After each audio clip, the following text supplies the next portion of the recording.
Il est possible d'être musulmane et féministe, il est possible d'être musulmane et de militer, de danser, de faire de la politique, de faire du sport, de faire plein de choses. Mon idée, c'était de casser un peu tous les préjugés qu'il y a sur les femmes musulmanes. AVS avec Philippe Robichon.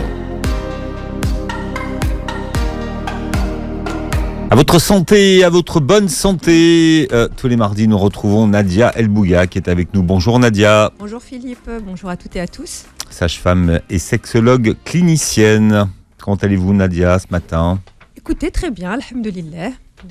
Le ramadan avance, nous sommes dans le courant de la 3e semaine, donc il est passé assez vite. On a dit qu'on ne comptait pas les jours cette année. Non, mais on se situe quand même. N'oublions pas qu'il y a 3 décades dans ce ramadan et qu'elles sont quand même symbolisées par des objectifs. Donc c'est intéressant de savoir quand même où on se situe. Alors, deuxième émission, je ne répondrai pas. Deuxième émission, parce que je n'ai pas l'énergie. Ouais, il n'y a pas de souci. Deuxième émission consacrée aux femmes qui comptent avec notre invitée Élise Saint-Julien. Bienvenue sur Beurre FM. Vous êtes journaliste passionné par les religions, les droits des femmes et vous avez fait de l'islam votre sujet d'étude. Exactement. Et vous publiez Musulmanes du monde à la rencontre de femmes inspirantes. Alors c'est un livre de portraits, 30 femmes, 30 femmes qui prouvent que c'est possible.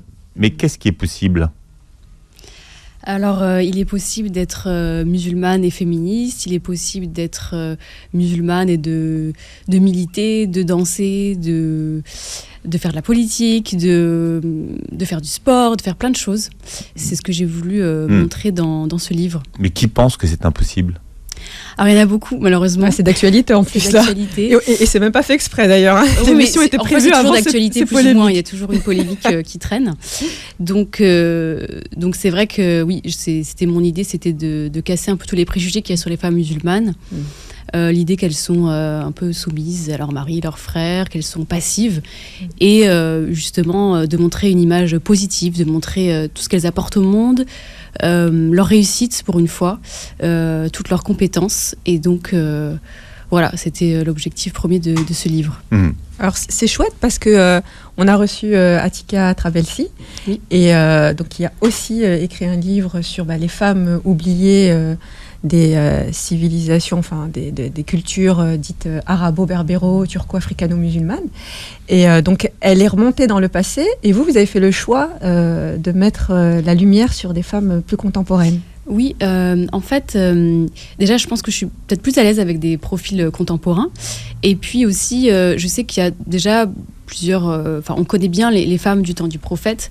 Donc, je me suis dit que ce serait bien de montrer qu'il y a une continuité, en fait, et qu'il y a des femmes contemporaines qui sont aussi très actives, très engagées, et montrer comment elles contribuent à un monde meilleur, à la paix. Et je me suis dit aussi que pour les adolescents, c'était peut-être plus facile de s'identifier à des modèles contemporains, en fait. Tout à fait. Qui pour le coup, semblent plus accessibles, en fait. On se dit que si c'est à notre époque, c'est faisable aussi. Exactement, ouais. Il y a beaucoup de pionnières dans le livre aussi, la première à avoir escaladé l'Everest, la première à avoir le prix Nobel de la paix, etc.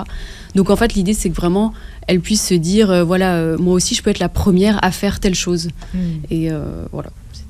Des figures d'identification comme exactement. Et vraiment, j'ai essayé que ce soit des femmes, montrer toute la diversité des femmes musulmanes, parce que souvent on parle de la femme musulmane, alors qu'en fait elles ont des identités multiples. Donc on a des femmes arabes, ouïghours, européennes, africaines et australiennes. On a des jeunes, des moins jeunes. On a une alors là tout de suite les gens vont dire australienne. Mais qu'est-ce qu'elle raconte ? Oui, une Australienne du coup qui est danseuse et convertie, qui est danseuse ballet d'origine russe. Alors je montre pour la vidéo. Voilà, elle est plutôt jeune aussi. Du coup, je voulais vraiment que les jeunes filles puissent conjuguer leur identité multiple et qu'elles puissent se retrouver dans différents modèles, quoi. Alors justement, l'exemple de Stéphanie Curlot est typique, c'est-à-dire que là on a un domaine qui est la danse classique, où il y a certains codes vestimentaires qui peuvent comme ça où on pourrait se dire de prime abord, mais aucune compatibilité avec une femme musulmane pratiquante qui porterait un voile. Et pour autant, elle nous démontre complètement l'inverse. Oui, mais justement, j'ai voulu montrer que on peut faire plein de choses en fait, et qu'il ne faut pas se limiter, que les femmes musulmanes doivent pas se limiter et qu'elles peuvent vraiment faire tout ce qu'elles veulent en accordant leur foi, leur conviction. C'est tout à fait possible en fait. À noter que les 30 femmes dont vous dressez le portrait dans votre livre ne portent pas toutes le foulard. Hein, voilà. Exactement. C'est musulmanes. Pour montrer, elles sont dans toute leur diversité. Peut-être plus pratiquantes que d'autres peut-être de culture musulmane. Et voilà, c'est... Alors, effectivement, vous faites très bien de le préciser. Parce que la couverture pourrait prêter à confusion, effectivement, en disant bon, ce sont 30 femmes qui portent le... Voilà, non, parce qu'on a des femmes qui ne portent pas le voile sur la couverture. Enfin, pas des... Une. Deux, il y en a deux. Ouais, enfin bon. Elle a un chapeau traditionnel. Oui, voilà. Donc c'est équitable. On a 2 femmes qui portent un voile et 2 femmes qui n'en portent pas. Mais je disais, effectivement, vous avez totalement raison, Philippe, parce que aussi, j'aime pas du tout le terme, mais je vais l'utiliser pour qu'on se comprenne, en intracommunautaire, il faut aussi qu'on sorte de ces clichés-là, de penser que la femme musulmane, et d'ailleurs il n'y a pas 2 femmes musulmanes, c'est que les femmes musulmanes sont celles qui porteraient un fichu, comme a dit certains à une époque, sur la tête. Oui, je pense que ça répond à ça. Moi, j'ai essayé que ce soit, qu'il y ait des femmes qui le portent ou d'autres. Exactement. Vous avez, vous aussi, été en raccord avec ces clichés à un moment de votre vie sur les femmes musulmanes ? Oui, mais ça n'a pas duré très longtemps parce que, comme je le dis donc dans la préface, j'ai rencontré du coup une jeune femme qui portait le voile à l'université et c'était la première fois en fait que je parlais vraiment avec une femme musulmane. Une Algérienne. Le voile, exactement. Et du coup, ça m'a vraiment, ça a élargi mes horizons. Et alors que vous étiez aussi porteuse de clichés, de oui, représentations. Je pense que oui, parce que dans mes souvenirs, je lui posais plein de questions auxquelles elle a gentiment répondu. Mais oui, forcément, c'était pas mal de clichés. Et du coup, non, ça m'a vraiment ouvert des horizons. Et c'est là où je me suis intéressée vraiment à l'islam, aux femmes musulmanes, tout ça. Exactement. Et vous vous êtes convertie à l'islam, du coup ? Oui, oui. Enfin, pas immédiatement après. Non, il y a eu un cheminement quand même. Plusieurs années après, exactement. Mais en quoi cette rencontre avec cette jeune femme à la fac a changé votre façon de voir les choses ? Qu'est-ce qu'elle a déclenché ? À ce moment-là, le premier reportage que j'ai fait, c'était sur l'islamophobie. Et voilà, ensuite, après, je me suis posé moi-même des questions donc, sur l'islam. Et puis, comme j'étais déjà un peu féministe, je me suis dit, ah oui, alors est-ce que les deux sont compatibles ? Et puis là, j'ai découvert les écrits de Asma Lamrabet, donc marocaine. Donc médecin marocaine engagée. Voilà, très engagée, qui a relu le Coran dans une perspective féministe. Et en fait, voilà, je pense que c'est des petites découvertes comme ça qui ont fait que je me suis intéressée à ce sujet. Et voilà, ensuite, quand j'écris des articles, justement, j'essayais toujours de montrer des femmes différentes avec des parcours hors du commun. Et j'avais interviewé notamment Nadia, parce que, voilà, moi, j'aime bien les femmes qui sont engagées, qui ont des talents. Et au départ, ça a commencé avec des articles. Et puis après, je me suis dit, c'est dommage que ces profils-là ne soient pas connus davantage. D'où les clichés sur les femmes musulmanes viennent-ils ? Est-ce que c'est sur les femmes musulmanes ou c'est sur les femmes musulmanes qui portent le foulard ? Les clichés. Je pense qu'ils viennent surtout... Enfin, c'est surtout les femmes musulmanes qui portent le voile qui sont le plus... stigmatisées, les plus déshumanisées, en fait. Et bon, principalement, ça vient de la télé, de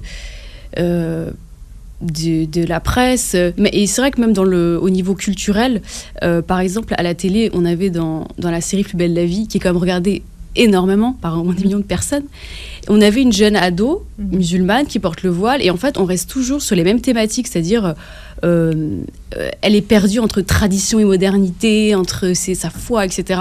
Alors qu'à côté il y avait une ado du même âge qui elle, alors elle savait ce qu'elle voulait, elle était hyper engagée pour la nature, les arbres et tout. Et pourquoi c'était pas la musulmane qui était engagée vers la nature? En fait, on reste toujours sur les mêmes stéréotypes. Dans les livres, c'est pareil. Les livres jeunesse.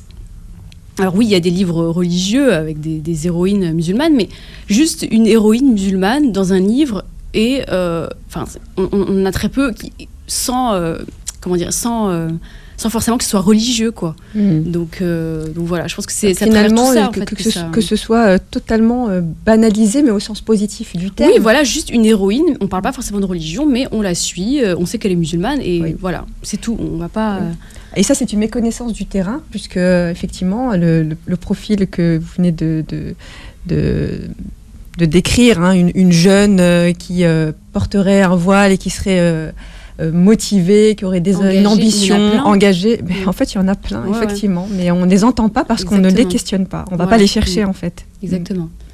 Donc, voilà. Même si aujourd'hui, les réseaux sociaux ont libéré la parole et la visibilité. Comme en 10 ans, ça a énormément changé.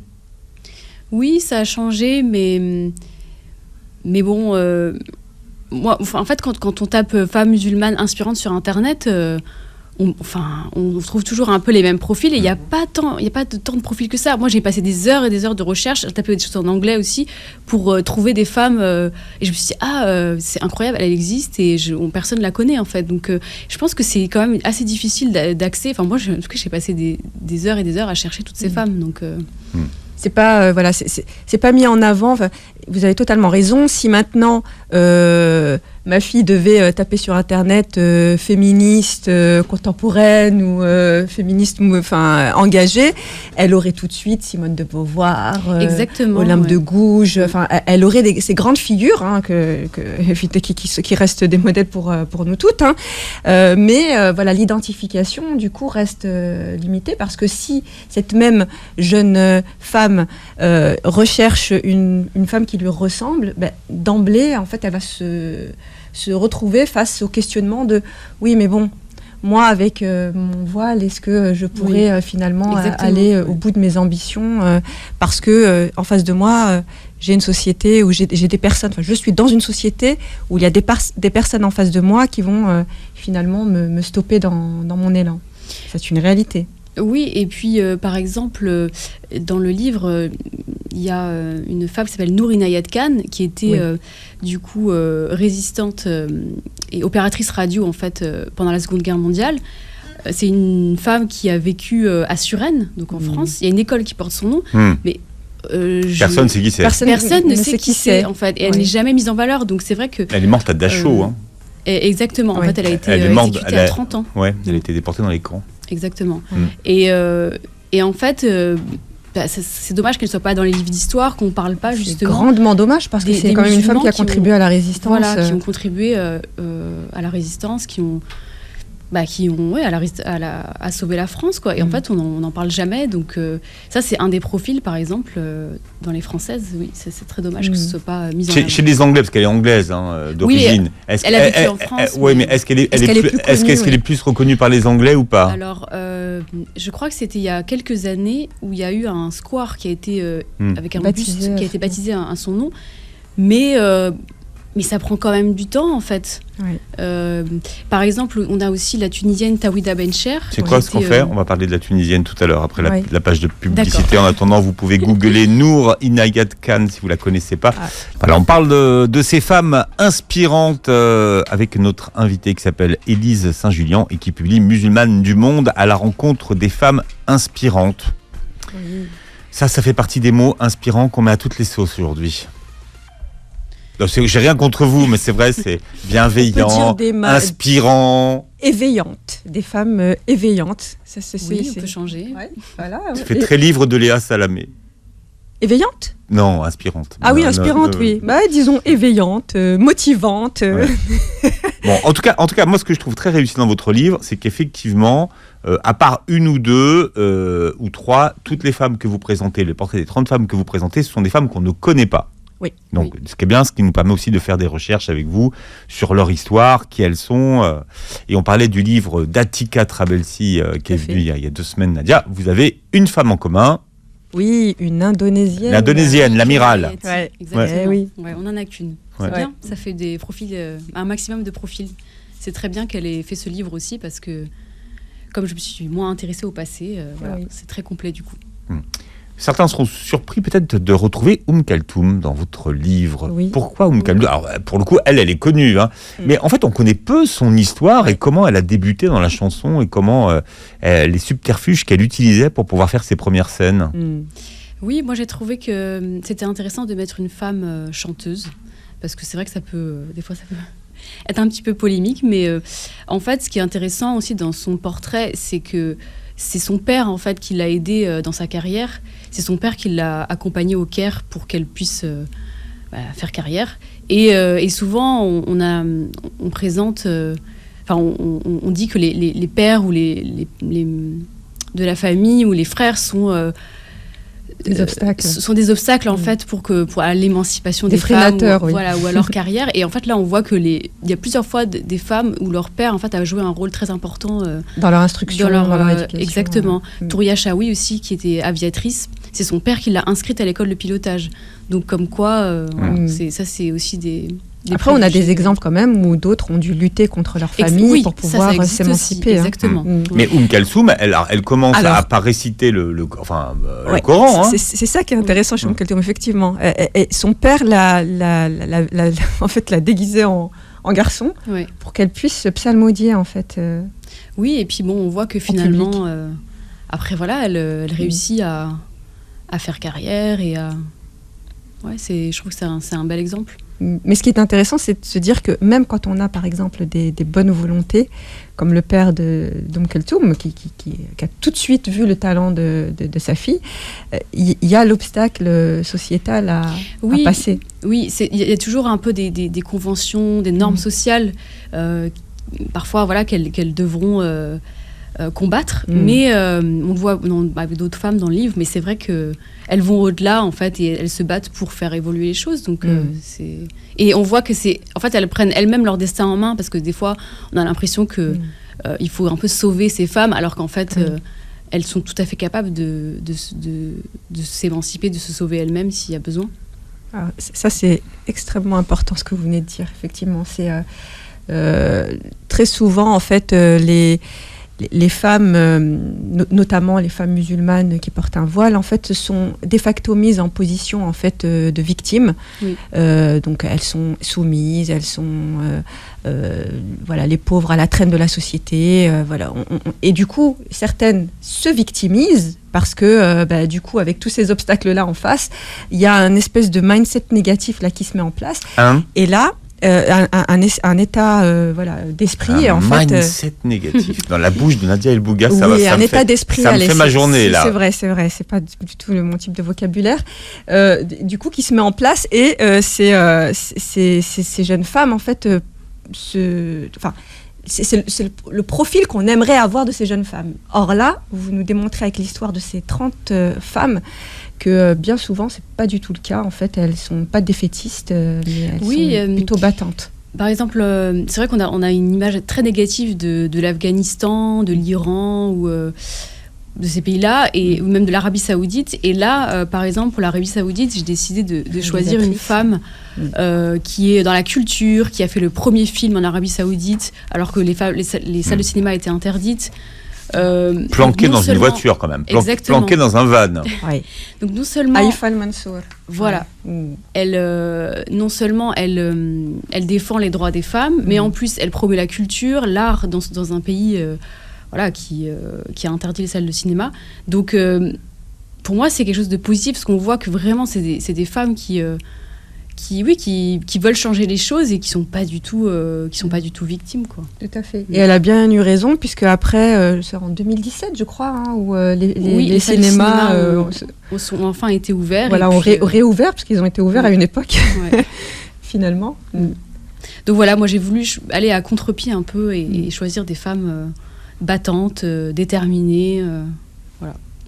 Alors Inayat, puisque avant la pub on a fait ce teasing important, Inayat.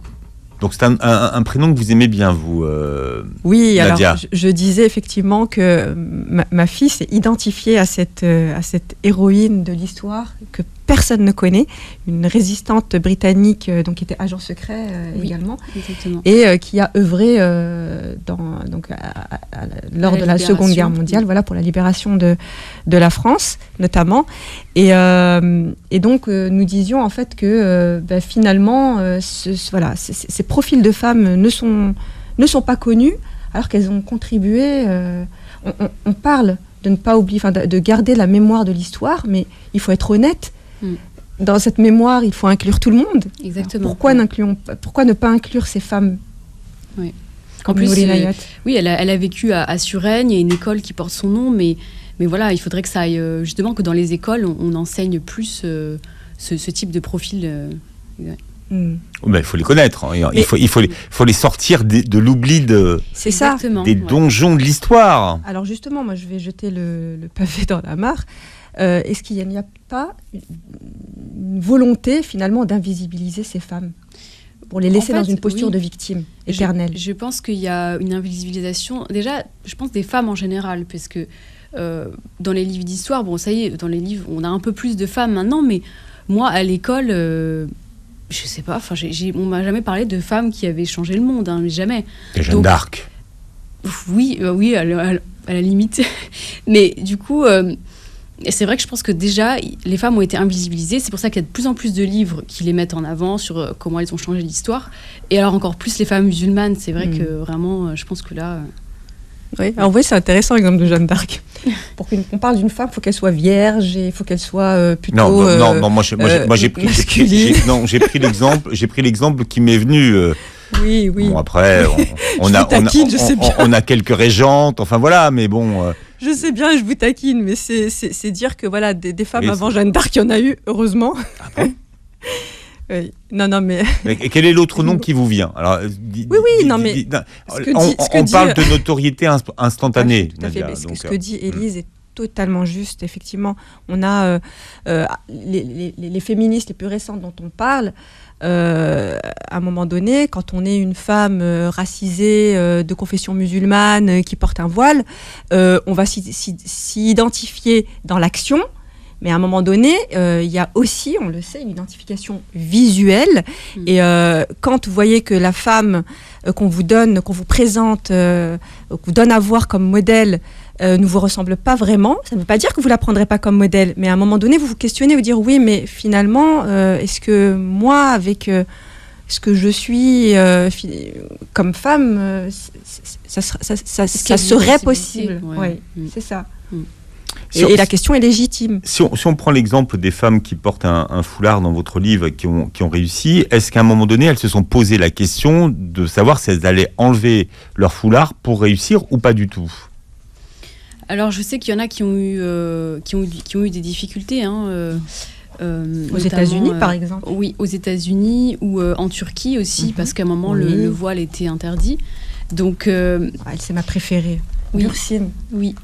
Une astrophysicienne. Qui a donné son nom à une galaxie. Elle est turque. Exactement. Qui sait qu'il y a une galaxie qui s'appelle Bursine au nom de cette femme musulmane qui porte un voile d'origine turque et qui est juste une astrophysicienne voilà, mais il faut raconter l'histoire parce que exceptionnelle. c'est intéressant son histoire. En fait, elle était originaire d'une petite ville et en fait elle a décidé d'étudier à Istanbul et à ce moment-là sa famille l'ont un peu découragée, mais du coup et en plus elle portait le voile à l'université. Quand elle est arrivée au cours, on lui a dit mais il n'y avait que des garçons déjà. Il y avait que des garçons, donc qu'est-ce qu'elle fait là? Et non, elle a quand même persévéré, elle a porté d'autres choses sur sa tête, d'autres couvre-chefs pour pouvoir continuer à étudier, et puis finalement elle est partie aux États-Unis. Mais ceci dit, oui, parce qu'elle a étudié à l'époque où le voile était interdit à l'université en Turquie. Oui, mais enfin, la galaxie, elle la découvre alors qu'elle était étudiante pendant ses études en plus. Oui. C'est incroyable. Oui. Ouais. Oui. Et donc elle porte son nom. Donc là, pareil, vous googlez, comment elle s'appelle? Alors je ne sais pas si je prononcerai bien, mais Bursine Mutlu Pakdil. Ouais. Je la prononce à la française. En turc, ça doit pas être comme ça. C'est pas grave. Mais qu'au moins les Français la connaissent. Voilà, c'est déjà pas mal. Bien, avec l'accent français, c'est pas grave. Mais là, typiquement, alors moi, ce qui m'a aussi marqué dans l'histoire de Bursine, c'est alors là pour le coup, je tire mon voile, c'est le cas de le dire, aux anglo-saxons, parce qu'ils ont quand même, on a beau dire, on est sclérosé en France, ils ont ce don de voir au-delà en fait des apparences, et ils ont tout de suite perçu chez cette étudiante en fait un potentiel énorme. Ah oui, et puis même par rapport à ce livre, je sais qu'il y a déjà plusieurs livres en anglais qui sont parus sur des femmes inspirantes. Eux, il n'y a aucun souci de publier ce genre de livre. Il y en a déjà plusieurs. Hein. Donc, mais musulmanes ou finalement des femmes inspirantes, et là on inclut vraiment toutes les femmes? Il y a, moi en tout cas celui que j'avais acheté, c'était un livre sur les femmes musulmanes en anglais. Femmes musulmanes inspirantes, un peu de ce type-là. Ouais. Ce qui serait bien, c'est un livre où on enlèverait musulmanes et les femmes inspirantes. Oui, mais ça c'est l'étape d'après. D'accord. Évidemment, mais de toute façon, c'est que moi j'aime pas trop les ghettos, donc c'est pour ça. Ouais, on est d'accord, mais pour sortir d'un ghetto, faut déjà qu'on accepte de nous laisser sortir des ghettos déjà.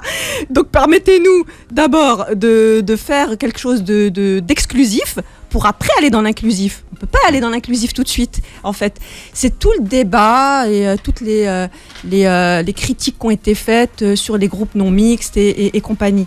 À un moment donné, on le sait. Je prends un exemple tout bête, excusez-moi de cette petite digression. Dans le féminisme en France, on sait que les féministes matérialistes radicales ont commencé par faire des groupes non mixtes, c'est-à-dire où il n'y avait que des femmes de leur groupe pour pouvoir discuter des droits des femmes.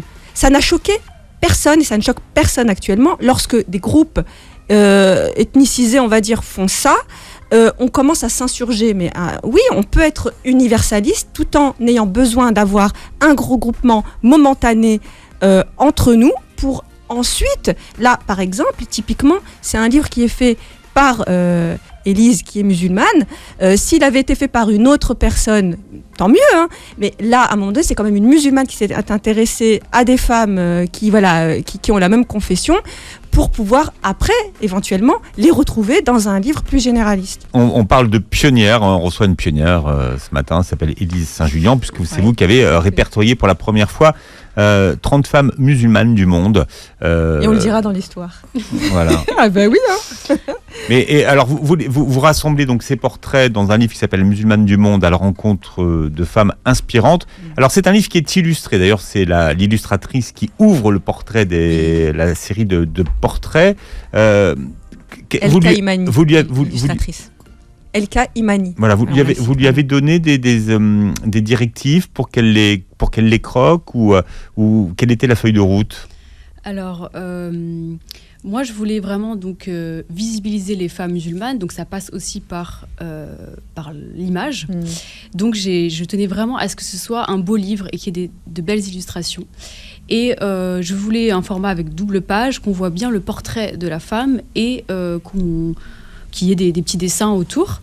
Et après, je lui ai laissé vraiment carte blanche et j'étais très, très satisfaite parce que vraiment, elle a dépeint des femmes avec beaucoup de couleurs. Ouais. On n'a pas l'habitude, quand on voit des femmes musulmanes, souvent c'est très sombre, très noir. Ou monochrome. Là, voilà, exactement. Et là, vraiment, voilà, c'est des femmes, en fait, leur portrait est sublimé, je trouve. Et il y a beaucoup de couleurs. Voilà, moi, j'étais très contente. Je pense que ça peut vraiment attirer, quand on lit un portrait, d'avoir des beaux dessins comme ça. Et, elle a plus que des photos, en fait. Plus que des photos, exactement. Oui. Je trouve que, oui, ça laisse un peu l'imaginaire aussi. On peut se projeter. Et au centre du livre, d'ailleurs, il y a une carte monde. Exactement, où on peut situer les femmes. Donc ça, c'était aussi son idée.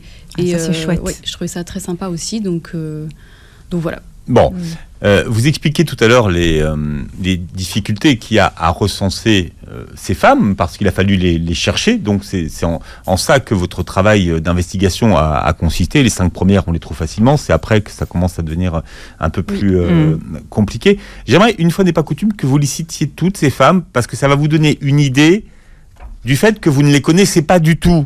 Ces femmes. Alors, il y en a certaines peut-être que vous connaissez parce que elles ont eu des médailles d'or, ce sont des sportives de haut niveau, mais pour la plupart d'entre elles, on ne les connaît pas. Donc, si vous voulez les citer, ça vous permettra peut-être d'avoir une idée du spectre large que vous balayez. Vous voulez que je cite toutes ? Oui. D'accord.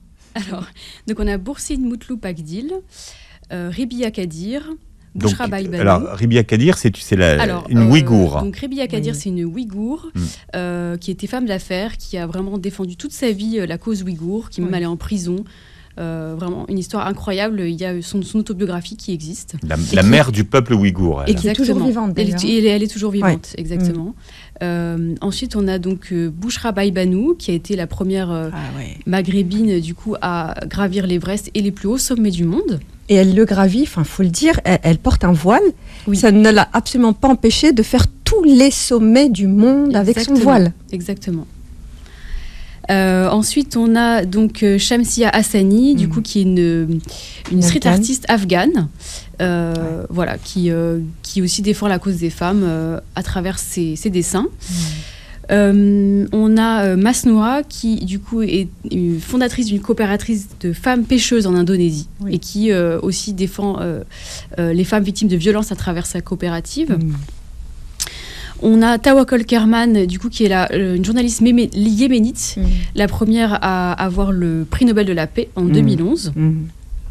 Elle était très jeune, hein. Elle avait 30 ans. Hein. Oui, elle 32 jeune, ans, oui, donc c'était une des plus jeunes d'ailleurs. Hein. Tout à fait. Ensuite, on a Ibtiaj Mohamed, donc, escrimeuse, qui a été la première athlète américaine à porter le voile aux Jeux Olympiques. Tout à fait. Qui a servi de modèle à la poupée Barbie. Exactement, à la Barbie. Et qui a aussi servi de modèle à une jeune fille qui a lu le livre et qui a décidé de faire de l'escrime après avoir découvert le portrait de Ibtiaj Mohamed. Donc là, moi j'ai été comblée, c'était le but. Et en sachant qu'elle s'est dirigée, elle a toujours été sportive, mais elle s'est dirigée vers ce sport parce qu'elle s'est dit c'est peut-être le seul sport où on va pas me prendre la tête, voilà exactement, pour mon voile. Exactement. Donc ensuite on a Kalsoum, voilà, chanteuse égyptienne, une des plus grandes voix du monde arabe. Du monde tout court, on peut dire. Oui, aussi, exactement. On a Shirin Ebadi, du coup, qui est connue pour elle, pour le coup. Voilà, elle est un peu plus connue. Du coup, elle a eu le prix Nobel de la paix aussi. Elle était juge en Iran. Voilà. On a donc Touria Chaoui, qui est première aviatrice marocaine. Voilà. Non, mais qui est morte abattue à 19 ans dans des conditions encore pas élucidées. Il y a des histoires un peu tragiques aussi, des fins un peu tragiques. C'est-à-dire, non seulement c'est devenu une aviatrice très jeune. Elle a piloté à 16 ans, elle a fait son premier vol. Déjà, première femme, et en plus, un moment où c'était la colonisation. Donc, en fait, voilà, les moyens n'étaient pas... Enfin, c'était pas ouvert vraiment à la population. Et elle meurt dans un attentat, en fait. Oui. Zaha Hadid. Donc, elle était architecte, et c'est elle qui a reçu le prix Pritzker, en architecture, donc une des plus grandes architectes du monde. Hein. Contemporaine, exactement. Elle a réalisé l'opéra. Alors c'était, je sais plus, excusez-moi. Du coup elle devait pas, elle voulait pas offrir une mosquée aux Grecs. Elle a réalisé l'opéra de Canton. Celle qui voulait offrir une mosquée aux Grecs. Exactement, mais bon, finalement, ça s'est pas fait. Ça s'est pas fait. Oui. Mais très bel hôtel à Madrid où elle a fait tout un étage. Avec une piscine rouge, Nadia. Oh là là, c'est bon. Sur le toit. Il faut vraiment que j'aille visiter.